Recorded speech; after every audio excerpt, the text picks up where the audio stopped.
தமிழ்நாட்டில் என்னன்னா, இந்த பிக் இண்டஸ்ட்ரீஸை ஷன் பண்ணி, ஸ்மால் மீடியம் ஸ்கேல் இண்டஸ்ட்ரீஸ் வந்து காமராஜர் டைம்லேருந்தே அது கண்டினியூ ஆகுது. Everybody has continued it. எவ்வளோ தான் பைபார்ட்டிசனாக இருந்தாலும் அரசியல், முன்னாடி பண்ணவங்கள அடுத்தது கண்டினியூ பண்ணுவாங்க. So we have manage to continue the continue this process. So it is not, இப்போ நீங்கள் கர்நாடகா பார்த்தீங்கன்னா பெங்களூர் டிபெண்ட், ஆந்திரா பார்த்தீங்கன்னா இட் வாஸ் ஹைதராபாத் டிபெண்ட். அதனால தான் ஹைதராபாத் யாருக்குங்கிற சண்டே தெலுங்கானால பெரிய இஷ்யூவாக இருந்தது.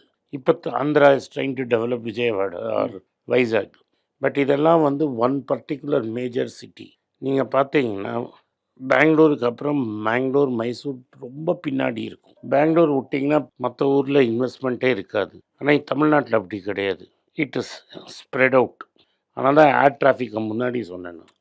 நீங்கள் ஏர் டிராஃபிக் பார்த்தீங்கன்னா திருச்சியிலேருந்து 2 ஃப்ளைட்டு 3 ஃப்ளைட்டு சிங்கப்பூருக்கு போகிறோம். So the trade roots, links எல்லாமே இருக்குது.